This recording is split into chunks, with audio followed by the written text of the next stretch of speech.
So there I was, 14 years old, 5 foot nothing, and staring at what had to be the galaxy's most impressive monument to terrible life choices. Galactic Academy Station Omega-7 hung in space like a chrome and crystal nightmare, all gleaming surfaces and impossible angles that hurt your brain if you look too long. The brochure called it the premier interspecies educational facility. I called it the place where small humans go to die.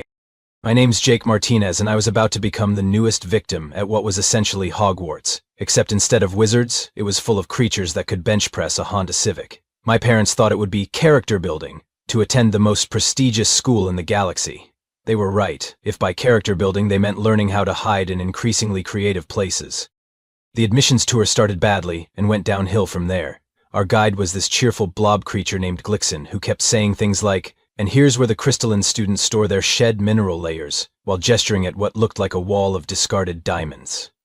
I was still processing that when he opened a locker and casually mentioned, "These are designed for our silicon-based students, very spacious." That should have been my first clue. By lunch on my first day, I'd already been stuffed into one of those spacious lockers by a gang of what I can only describe as angry, praying mantises with superiority complexes. Apparently, the fact that I breathed oxygen instead of methane made me biologically inferior. The lock mechanism was designed for creatures with crystalline appendages, so I spent 20 minutes trying to pick it with the cafeteria spoon before a janitor found me. The janitor, by the way, was a sentient gas cloud who communicated through color changes. I'm pretty sure it was laughing at me, because it kept flashing what looked suspiciously like the universal color for pathetic human child. Then came the lunch money incident. On Earth, bullies take your lunch money. Here they take your lunch money in galactic credits, your emergency transport fund in Zephyrian crystal chips, and your communication allowance in quantum ducats. I didn't even know I had quantum ducats until someone with too many teeth and not enough moral guidance explained their new ownership structure. But the real kicker was the paperwork incident. See, my mom is what you might charitably call thorough when it comes to documentation. She'd filled out approximately 17,000 forms to get me into this place, including some emotional support animal authorization that she'd somehow gotten approved by what had to be the galaxy's most overworked and under-caffeinated bureaucracy. The form asked for small companion animal for psychological stability and emotional regulation. Mom had written honey badger in her neat handwriting and submitted it, along with a medical report from our family doctor explaining how Buster helped with my anxiety and adjustment challenges. Which was technically true if you considered the knowledge that I had a honey badger on my side, a form of anxiety management. The alien administrators had apparently seen small Earth mammal and emotional support and rubber-stamped it faster than you could say interspecies diplomatic incident. They'd probably never heard of honey badgers. Most humans hadn't heard of honey badgers until they became internet famous for being nature's middle finger to the concept of self-preservation. So there I was, 3 days into my galactic education, nursing a bruised ego and several actual bruises, when I got the message that my emotional support animal had cleared quarantine and was ready for pickup. I almost felt bad for what was about to happen to this place. Almost. But first, let me properly introduce you to the reason I needed emotional support in the first place. His name was Crax, and imagine, if you will, what would happen if a Tyrannosaurus Rex went to business school, developed anger management issues, and decided that high school was the perfect place to work through his daddy issues. Crax stood 12 feet tall on his hind legs, which was his preferred position because it let him literally look down on everyone else. His scales were this lovely shade of "I will end you" green, and his teeth were arranged in what could generously be called a smile, if you'd never seen a smile before, and someone had described one to you very badly. He was a saurid, which was basically the galaxy's way of saying, "We took your worst dinosaur nightmares and gave them opposable thumbs and a college education." The guy ruled the school through a combination of casual violence and psychological warfare that would have impressed a medieval warlord. I'd watched him pick up a Zephyrian student, who was basically a walking crystal formation, and use them as a back-scratcher. The Zephyrian had thanked him afterward. That's the kind of dominance we were dealing with. Crax didn't work alone, of course. He had what I like to call the terror twins, though they weren't actually twins, or even the same species. First was Zilf, a nebula who looked like someone had inflated a jellyfish and taught it to hover menacingly. Zilf provided air support, literally floating above confrontations and dropping what I can only assume were nebular insults down on Crax's victims. The translation software couldn't handle most of what Zilf said, but the tone came through crystal clear. Then there was Mordak, and I want you to understand that when I say this guy was built like a rock, I mean, he was literally made of rocks. He was a granite-class lithoid, which meant he was essentially a walking geological formation with an attitude problem. He served as Crack's muscle, despite the fact that Crack's was already 12 feet of pure muscle with a sociology minor. I'd tried every human solution in the book. Reasoning didn't work, because Crack's idea of debate was seeing how many logical fallacies he could commit while using you as a stress ball. Hiding was impossible when half the student body was either trying to curry favor with him or too terrified to help. I'd attempted to form an alliance of fellow victims, but it turned out that most species had their own versions of every creature for themselves when a 12-foot carnivore was involved. The breaking point came on my 4th day, when Crack's decided that my lunch looked particularly appetizing. Now, human food was apparently considered a delicacy in some parts of the galaxy, which I discovered when Crack's grabbed my peanut butter sandwich and examined it like it was some kind of exotic artifact. "Tiny human brings tiny food for tiny problems," he said, his voice sounding like gravel in a blender. The translation was probably cleaned up for my benefit. I made the mistake of trying to explain that the sandwich was specifically prepared for human dietary requirements, and that sharing food between species could cause digestive issues. Crack's response was to eat the entire thing in one bite, then pat me on the head hard enough to give me a mild concussion. That's when I decided that traditional conflict resolution was off the table. It was time for some Earth-style problem-solving, the kind that came with claws, attitude, and absolutely zero regard for the established social order. Because in approximately 18 hours my mom was going to arrive with Buster, and Buster had never met a problem he couldn't solve through aggressive negotiation and strategic face-biting.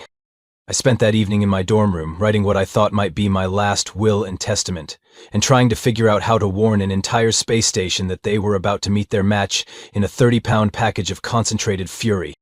My mom arrived the next morning in a cloud of bureaucratic efficiency and maternal concern. Linda Martinez was 5 foot 2 inches of pure organizational terror, the kind of woman who could negotiate peace treaties and optimize supply chains while simultaneously making sure you'd eaten enough vegetables.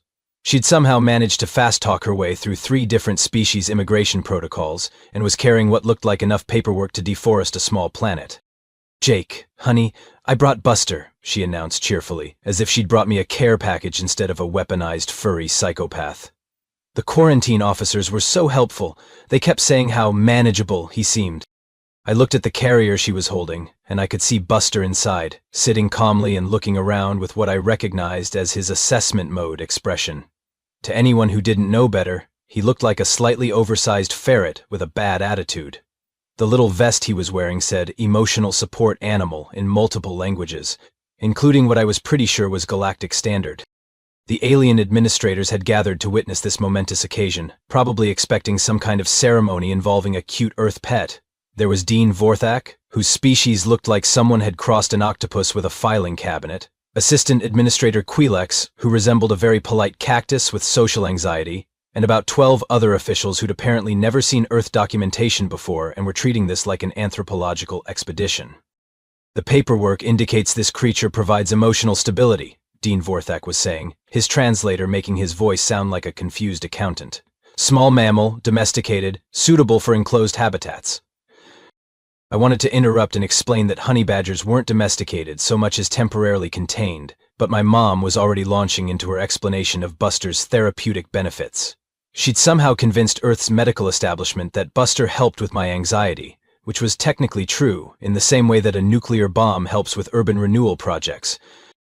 "He's very good with children," Mom was explaining to the increasingly bewildered alien officials. "Very protective. He has an excellent track record of resolving Jake's social difficulties." This was also technically true. Buster's method of resolving social difficulties usually involved removing the difficulty permanently, but the paperwork didn't specify methodology.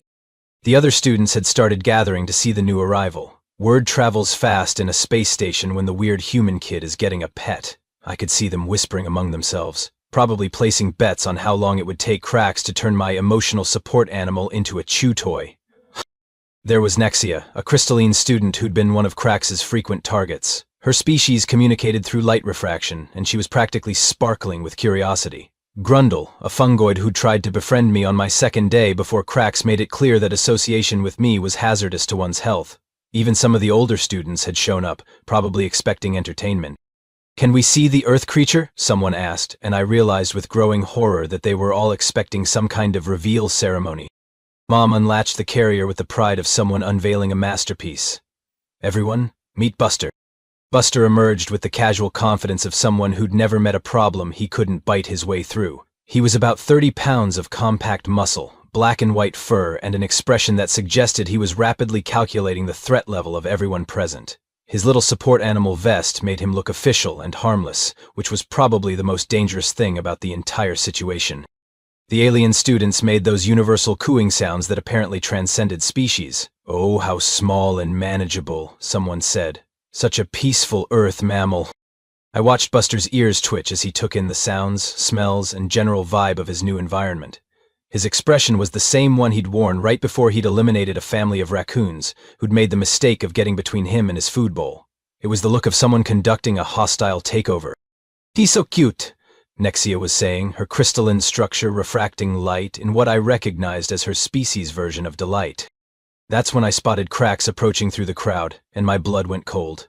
The big saurid was grinning that terrifying grin of his, probably seeing an opportunity to establish dominance by threatening my pathetic earth rodent in front of the entire administrative staff. "Jake, human child," Krax rumbled, his voice carrying that casual menace I'd come to dread. "I see you brought tiny earth creature for protection. How amusing." I tried to catch Buster's attention, to somehow signal that now would be a great time to go back in the carrier and pretend to be a normal pet. But Buster was already watching Krax with the focused intensity of someone who'd just identified the alpha predator in the room and was making career decisions accordingly. "Very small," Krax continued, reaching one massive clawed hand toward Buster. "I wonder how tiny earth creature tastes." And that, ladies and gentlemen, was the exact moment when Galactic Academy Station Omega-7 learned why honey badgers were banned from most civilized planets. What happened next unfolded with the beautiful, terrible precision of a natural disaster. You know that moment in old Earth movies where everything goes quiet right before the tornado hits? That's exactly what happened when Krax reached for Buster. The entire crowd went silent. Not just quiet, but that special kind of silence that happens when every living creature in a 3-meter radius simultaneously realizes they're about to witness something that will require therapy afterward. Buster looked up at Krax's approaching claw with the kind of casual interest you might show to a mildly entertaining television program. His head tilted slightly to one side, and I swear I could see the exact moment when he decided that this 12-foot dinosaur was about to become a learning experience for everyone involved. "Maybe we should," I started to say, because even though Krax was a psychopathic bully who'd made my life miserable, I didn't actually want to watch him get turned into educational material by 30 pounds of concentrated violence. Too late. Krax's claw made contact with Buster's head, probably intending to do that condescending pat-pat thing he'd done to me. Instead, what happened was that Buster exploded into motion like a furry landmine with anchor management issues. The first thing you need to understand about honey badgers is that they don't have a fight-or-flight response. They have a fight-or-fight-harder response. The second thing you need to understand is that they're built like nature's answer to the question, what if a wolverine was angrier and had less regard for personal safety? Buster launched himself at Krax's hand with the enthusiasm of someone who'd been personally insulted by the concept of being touched without permission. His teeth found purchase somewhere between Krax's wrist and elbow, and suddenly the most feared predator in the school was making sounds I'd never heard before and hoped never to hear again. "What is this creature?" Krax roared, trying to shake Buster loose. This was his first mistake, because shaking a honey badger is like trying to put out a fire with gasoline-soaked newspapers. Buster's response was to climb higher up Krax's arm, using his claws for purchase and leaving what looked like little railroad tracks in the saurid's scales. The sound was like someone dragging a fork across the world's largest chalkboard, and every student in the vicinity was making their species equivalent of horrified gasping noises. "Jake, perhaps you should call your animal," Dean Vorthak suggested, with the kind of forced calm that indicated he was approximately 3 seconds away from a complete nervous breakdown. "You can't call a honey badger," I explained, watching in fascination as Buster established a secure position on Krax's shoulder and began what could only be described as aggressive conflict resolution.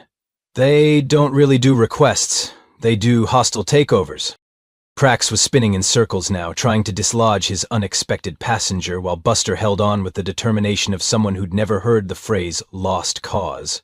The big saurid's claws were scrabbling at his own shoulder, but honey badgers are built like furry tanks, and Buster was staying put. "Get it off! Get it off!" Krax bellowed. And I realized with a kind of detached amazement that this was the first time I'd ever heard fear in his voice. That's when Zilf decided to help, which was mistake number 2 in what was rapidly becoming a masterclass in poor decision-making. The nebular floated down from his usual hovering position and extended one of his tentacle-like appendages toward Buster. Buster's reaction was immediate and educational. Without releasing his grip on Krax, he twisted around and grabbed Zilf's appendage with his free paws. The sound Zilf made was like air being let out of a balloon that was also somehow screaming.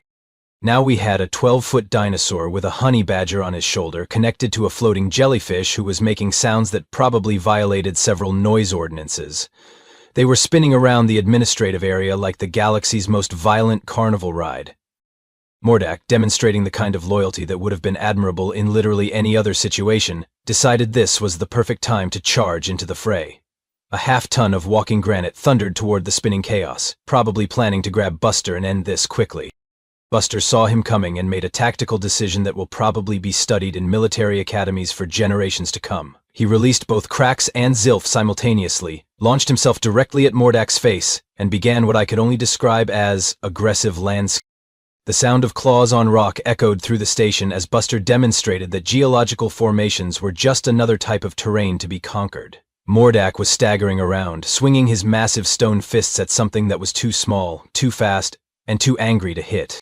By this point, the station's security had arrived. 5 different species of armed guards surrounded the chaos, weapons drawn, trying to figure out how to stop a 30-pound mammal who was currently redesigning a lithoid's facial structure. Stun weapons are ineffective, one of the guards reported. The creature appears to be immune to standard pacification protocols. Have you tried asking it nicely to stop? Another guard suggested. I almost felt bad for them. Here they were, trained professionals with advanced technology and years of experience, completely baffled by what was essentially an angry weasel with commitment issues. The fight, if you could call it that, lasted approximately 4 more minutes. Buster worked his way systematically through all 3 members of Krax's crew, leaving them in various states of defeat and disarray. Krax was curled up in a corner, nursing claw marks and what appeared to be a severely damaged ego. Zilf was deflated like a punctured balloon, making sad whistling noises. Mordak looked like someone had used him for rock climbing practice, which, technically speaking, someone had. Finally, Buster sat down in the middle of the administrative area, licked his paws clean, and looked around with the satisfied expression of someone who'd just completed a successful hostile takeover of a small corporation. The silence that followed was the kind of quiet that happens after natural disasters, when everyone's trying to process what they've just witnessed and figure out if they need to update their insurance policies. Well, my mom said cheerfully, apparently completely unfazed by the fact that her son's emotional support animal had just dismantled 3 apex predators in front of the entire school administration, I think Buster's gonna fit right in here. The aftermath of what the station's incident reports would eventually classify as the honey badger event was like watching an entire ecosystem reorganize itself around a new apex predator. And the new apex predator was currently sitting on my dorm room floor, methodically cleaning his claws and looking extremely pleased with himself. Krax spent 3 days in the medical bay, not because his injuries were life-threatening, but because the station's chief medical officer, a healing class empathic named Dr. Wellness, insisted he needed time to process the psychological trauma of being dominated by a creature 1/20th his size. The medical report, which somehow got leaked to the entire student body, included the phrase, unprecedented damage to subject's sense of self-worth, and recommend extended therapy for apex predator identity crisis. Word of Buster's performance spread through the station faster than a computer virus written by angry teenagers. Within hours, I went from being that weird human kid who gets stuffed in lockers to the guy with the demon pet who ended the sordid reign of terror. The transformation in how other students treated me was like watching a nature documentary in fast forward. Nexia was the first to approach me the day after the incident. She found me in the library where I was trying to catch up on xenobiology homework, while Buster napped in a patch of artificial sunlight. Jake Martinez, she said, her crystalline structure refracting light in what I'd learned was excitement. Your companion creature. It displays unprecedented combat efficiency for its size category. Yeah, Buster's pretty good at conflict resolution, I replied, watching as several other students who'd been studying quietly suddenly packed up their materials and moved to different tables. Apparently, even a sleeping honey badger had a intimidation radius. I have been victim of Crack's intimidation protocols for 2.3 academic cycles, Nexia continued, her light patterns shifting to what I recognized as gratitude. Your creature has eliminated this problem with 98.7% efficiency. That's when I realized something wonderful was happening. All around the library, students who'd been living under Crack's reign of terror were sitting up straighter, making eye contact, actually talking to each other instead of communicating in fearful whispers. Grundle the fungoid approached next, his mushroom-like form practically vibrating with excitement. Jake, my spore friend, your fierce companion has created what my species calls a dominance vacuum. The previous alpha has been decisively challenged and found wanting. This is unprecedented in station social dynamics. Over the next few days, I watched the school's entire social structure reorganize itself around the fact that the biggest bully in the galaxy had been taken down by what looked like a slightly cranky house pet. The former victims weren't just walking taller, they were forming study groups, starting clubs, and generally acting like people instead of prey animals. The most dramatic change was in the cafeteria. For months, lunch had been a carefully choreographed dance of submission, with everyone trying to avoid Crax's attention while he held court at the center table. Now, that same table was occupied by a rotating group of students from different species, all chatting and sharing food like normal teenagers. Crax, when he finally returned from medical leave, tried to reclaim his territory exactly once. He walked into the cafeteria with his usual swagger, saw Buster sitting calmly next to my lunch tray, and immediately pivoted toward a table in the far corner. The entire room watched this tactical retreat in stunned silence. I believe the human phrase is new sheriff in town, Grundle whispered to Nexia, who sparkled with what I was pretty sure was laughter. But the really entertaining part was watching the other students' attempts to bring their own emotional support animals to school. Apparently half the galaxy had been taking notes on Earth's bureaucratic loopholes. Velix, a Raptorian student, showed up with something that looked like a miniature dragon and insisted it was for anxiety management. The creature immediately got into a territorial dispute with one of the cleaning drones and set a trash receptacle on fire. The administration quickly implemented new policies regarding therapeutic flame-based companions. A crystalline student named Prism brought what they claimed was a support mineral that turned out to be a semi-sentient crystal formation with abandonment issues. It kept trying to bond with the station's structural supports and had to be removed by engineering crews when it started interfering with life support systems. The best attempt came from Zilf, who'd apparently recovered from his encounter with Buster and decided that if humans could bring predators to school, he could too. He showed up with a comfort creature that looked like a cross between a jellyfish and an octopus, floating beside him in its own portable atmosphere bubble. "This is my emotional support tentacula," he announced to the admissions committee. "Very peaceful, very supportive." The tentacula lasted exactly 6 hours before it tried to establish dominance over the cafeteria serving system. Buster, who'd apparently appointed himself the station's unofficial peacekeeping force, took one look at the situation and delivered a brief but educational seminar on why there was only room for one apex predator in this school. The incident report from that encounter was classified, but rumors suggested it involved the tentacula being stuffed into its own atmosphere bubble and used as an impromptu balloon by a honey badger who'd clearly been studying creative problem-solving techniques. After that, the administration quietly updated the emotional support animal policies to include a clause about creatures that do not challenge the established peacekeeping hierarchy. Everyone understood this meant, don't bring anything that might annoy Jake's honey badger. The most unexpected development was how genuinely effective Buster actually was as emotional support. Having a honey badger on your side, it turned out, was incredibly therapeutic for anxiety management. Not because he was cuddly or comforting in any traditional sense, but because when you knew that 30 pounds of concentrated fury had your back, the normal social pressures of teenage life suddenly seemed a lot less intimidating. My grades improved, my social life expanded to include actual friends instead of just fellow victims. I started participating in class discussions instead of trying to make myself invisible. It turned out that confidence was a lot easier to develop when you had a weaponized mammal providing backup. The best part was watching Buster settle into his new role as the station's unofficial enforcer. He'd established a daily patrol routine, wandering the corridors and common areas with the casual authority of someone conducting security inspections. Other students would nod respectfully as he passed, and he'd acknowledge them with the kind of professional courtesy you'd expect from a very small, very dangerous sheriff. Bullying incidents dropped to 0 station-wide. Not because there was some new policy or intervention program, but because every potential bully knew that somewhere on the station was a honey badger who'd made it his personal mission to maintain order through aggressive negotiation. And the truly beautiful thing? Buster seemed to genuinely enjoy his work. He'd found his calling as a peacekeeping force in an environment where his particular skill set was not only useful, but essential. He was, in the most literal sense possible, a successful emotional support animal. He just happened to provide that support through strategic intimidation and occasional violence.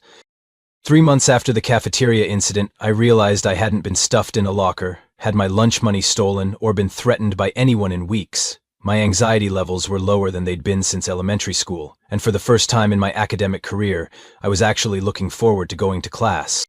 All thanks to 30 pounds of attitude in an official support animal vest, who'd turned out to be exactly the kind of emotional support I'd needed all along. 4 years later, I stood on the observation deck of Galactic Academy Station Omega-7, wearing a graduation cap that had been specially modified to accommodate human head shapes, watching ships arrive for the ceremony. My parents were somewhere in that traffic jam of interstellar vehicles, probably arguing with space traffic control about parking regulations in 17 different languages. Buster sat beside me, wearing his own tiny graduation cap that my mom had insisted on ordering. At this point, he was practically a legend on the station. First-year students got orientation lectures that included a section called Understanding the Peacekeeping Mammal and Appropriate Interactions with Enforcement Fauna. The handbook now featured a full-page photo of Buster, under the heading, Station Security Partners. "You know," I said to him, "when I first got here I thought this place was going to kill me. Turns out it just needed better management." Buster made that satisfied huffing sound that meant he agreed with my assessment of his administrative skills.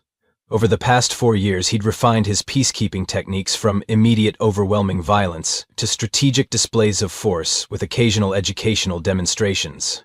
He'd become something like a guidance counselor who happened to have claws and a complete disregard for the chain of command. The changes to the station's culture had been remarkable to watch unfold in slow motion. What started as one honey badger solving one bullying problem had cascaded into a complete transformation of how students interacted with each other.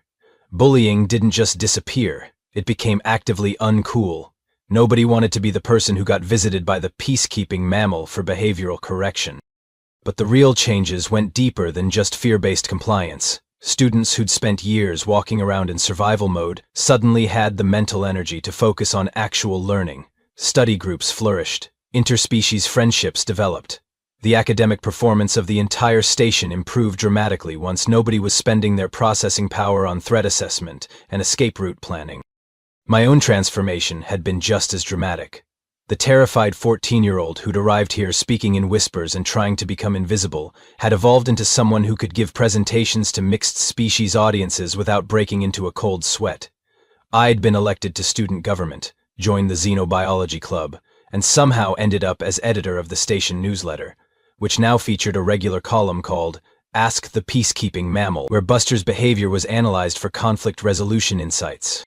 The newsletter had become wildly popular throughout the galaxy's academic community. Educational institutions across 17 star systems now subscribed to read about our innovative approaches to social hierarchy management and non-traditional therapeutic intervention strategies. There were universities offering graduate courses in applied honey badger theory and small mammal conflict resolution protocols. But the thing I was proudest of wasn't the academic recognition or the transformed school culture. It was watching what happened to the other students who'd been victims when I first arrived. Nexia had become the station's first crystalline student council president, her confidence growing until she practically blazed with authority. She'd started a peer mediation program that was so successful other schools were sending delegations to study her methods. During her acceptance speech, she'd specifically thanked the human Jake Martinez and his companion Buster for demonstrating that size is not correlated with impact. Grundle had discovered a talent for biochemistry and was heading to the Galactic Institute of Technology on a full scholarship. He'd spent his final year developing what he called confidence spores, a kind of psychological therapy for his species that helped other fungoids overcome social anxiety. His thesis paper was titled From Substrate to Success, a Mycological Approach to Personal Growth, and it had been accepted for publication in 3 major scientific journals. Even some of the former bullies had undergone remarkable transformations. Mordak had apparently taken his encounter with Buster as a learning experience in humility and had spent 2 years in what his species called philosophical restructuring. He'd become fascinated with conflict resolution theory and was planning to study interspecies diplomacy. His senior thesis was called When Immovable Objects Meet Unstoppable Forces, a personal journey in perspective adjustment. Krax had taken a different path. After his extended stay in therapy, he'd discovered that his aggression issues stemmed from what sordid psychologists called apex predator identity confusion. Apparently, being raised as the biggest, scariest thing in every room had left him completely unprepared for encounters with creatures who simply didn't care about his size advantage. The therapeutic process had been long and occasionally dramatic, but by our junior year he'd emerged as a completely different reptile. He'd found his calling in protective services, using his natural intimidation abilities to defend smaller students instead of terrorizing them. The transformation was so complete that he'd been hired as a security consultant by 3 different educational institutions who wanted to implement their own reformed apex predator programs. His business cards read, Krax Security Solutions, Size Matters, Direction Matters More. The ceremony itself was a magnificent spectacle of interspecies cooperation and administrative efficiency. Dean Vorthak, who'd somehow survived 4 years of honey badger-induced policy changes, delivered a speech about embracing unexpected solutions to persistent problems while carefully avoiding direct eye contact with Buster. When my name was called, I walked across the stage to receive my diploma, with Buster trotting beside me, his tiny graduation cap slightly askew. The entire audience erupted in what I can only describe as polite but enthusiastic applause from dozens of different species. Someone in the back started what sounded like a Zephyrian war chant, which was apparently their version of cheering. But the real highlight came when Dean Vorthak presented Buster with his own honorary certificate, recognizing his exceptional contributions to campus safety and innovative approaches to social dynamics management. The honey badger accepted this honor with the dignified bearing of someone who'd always known he was destined for greatness, even if the rest of us had taken a while to catch up. After the ceremony, as families and friends mingled in the reception area, I found myself in a quiet corner with my acceptance letter to Galactic University. The packet was thick with course catalogs and housing information, but the detail that made me smile was right there on the first page. Approved emotional support animal, Buster Martinez. Status, pre-authorized for campus residence. Apparently Buster's reputation had preceded him. The university's student services office had sent a separate letter explaining their enhanced accommodation protocols for high-impact therapeutic companions, and assuring me that their campus security team had been briefed on appropriate interaction procedures with enforcement-capable support animals. I showed the letter to Buster, who examined it with the kind of professional interest you'd expect from someone reviewing his next assignment. Then he looked up at me with an expression that clearly said, "Well, of course they pre-authorized me. I'm obviously qualified." And that's when it hit me, the real lesson of my time at Galactic Academy Station Omega 7. Humans might not be the biggest, strongest, or most technologically advanced species in the galaxy. We might not have natural armor, enhanced sensory capabilities, or built-in weapons systems. But we had something that turned out to be just as valuable. We were really, really good at making friends with things that were completely unreasonable. We had a talent for looking at the galaxy's most inappropriate creatures and thinking, you know what? That could work. Most species saw a honey badger and thought dangerous wild animal. Humans saw the same creature and thought emotional support partner with aggressive conflict resolution capabilities. Most species would try to contain or avoid something like Buster. Humans would fill out the paperwork to make him legally our problem. And somehow, that uniquely human combination of bureaucratic creativity and questionable judgment had turned out to be exactly what the galaxy's educational system needed.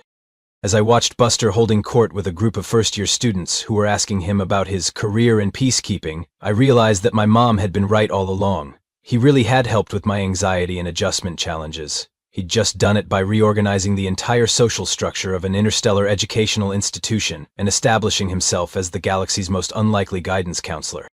The best part? According to my acceptance packet, Galactic University had a bullying problem they'd been trying to solve for decades. Something about a gang of titanium-class lithoids who'd been making life miserable for smaller students. I looked down at Buster, who was now wearing his graduation cap at what I can only describe as a jaunty angle. "Ready for your next assignment, partner?" His tail wagged once, and I swear I could see him calculating the tactical advantages of a university-sized environment. 30 pounds of concentrated attitude, 4 years of experience in educational peacekeeping, and a completely legitimate emotional support animal certification. Yeah, I was pretty sure Galactic University had no idea what was about to hit them, and I was absolutely certain they were going to be better for it.